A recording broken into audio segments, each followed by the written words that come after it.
இப்போ நம்ம என்ன பார்க்க போகிறோம் அப்படின்னு பார்த்தீங்கன்னாக்கா, சுகர் பீட் வந்து நம்ம எப்படி ஸ்டிச் பண்ணுறது அப்படின்னு சொல்லிட்டு பார்க்க போகிறோம்.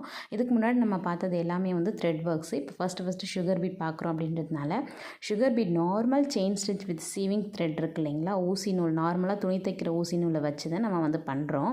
இதில் பார்த்தீங்கன்னா ஒரு த்ரெட்லையும் நார்மலாக ஒரு செயின் கொடுத்துட்டு, அந்த பீட் இடையில வந்து ஒரு பீடுக்கும் ஒரு செயின் கொடுத்து எடுக்கிறோம், லாக் பண்ணுறோம்.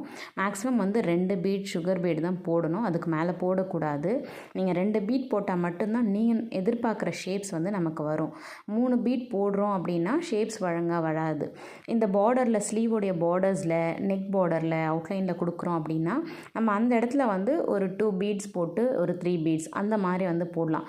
பட் நம்ம வந்து ஒரு பெட்டல்ஸ் பண்ணுறோம், ஒரு லீஃப் பண்ணுறோம், ஒரு ஹியூமன் பாடிக்கு அவுட்லைன் கொடுக்குறோம் அப்படின்ற பட்சத்தில் நம்ம கம்பல்சரி வந்துட்டு நம்ம வந்து 2 பீட்ஸ் தான் கொடுக்கணும். இப்போ பார்த்தீங்கன்னா இந்த கார்னரில் வந்து நான் அப்படியே வந்து கர்வ் பண்ணாமல் ஒரு பீடை விட்டுட்டு கொஞ்சம் கீழே இறக்கி நான் வந்து ஸ்டிச் பண்ணும்போது பார்த்தீங்கன்னா எனக்கு வந்து அழகாக அந்த கார்னர் ஷேப் வரும். இப்போ பாருங்கள், நான் 3 பீட் கொடுத்துருக்கேன்.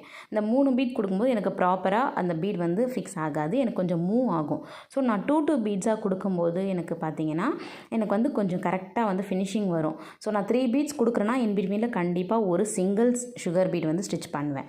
பிகாஸ் அப்படி நான் கொடுக்கும்போது தான் எனக்கு வந்து கரெக்டாக வரும். இப்போ பாருங்கள், நான் 4 பீட் ஆட் பண்ணியிருக்கேன், எனக்கு கரெக்டான அந்த கர்வ் ஷேப்பில் அந்த இது வரல. ஸோ அப்போ நான் என்ன பண்ணுறேன், ஸோ 2 பீட்ஸாக போடணும். இது நான் உங்களுக்கு சொல்லி கொடுக்குறேன்றதுனால நான் உங்களுக்கு வந்து அந்த மாதிரி பண்ணி காமிக்கிறேன். நீங்கள் நார்மலாக ஸ்டிச் பண்ணும்போது 2 பீட்ஸ் மட்டுமே யூஸ் பண்ணுங்கள். மேக்ஸிமம் வந்து 3 பீட்ஸ் போடலாம், அதுக்கு மேலே போடக்கூடாது. இப்போ நம்ம எங்கே வந்து ஸ்டார்ட் பண்ணமோ அதே இடத்துல அந்த கார்னரில் வந்து நான் ஃபினிஷ் பண்ணுறேன். ஓகேங்களா? ஃபினிஷ் பண்ணும்போது என் நாட் போட்டு ஃபினிஷ் பண்ணுங்கள். ஸோ உங்களோட ஃபினிஷிங் வந்து நீட்டாக இருக்கணும். கம்ப்ளீட்லி ஒர்க் வந்து ரொம்ப நீட்டாக இருக்கணும் பார்க்கும்போது. ஓகேங்களா? வீடியோ பிடிச்சிருந்தா லைக் பண்ணுங்கள், ஷேர் பண்ணுங்கள், கமெண்ட் பண்ணுங்கள், சப்ஸ்கிரைப் பண்ண மறந்துடாங்க. தேங்க்யூ ஃபார் வாட்சிங். பாய்.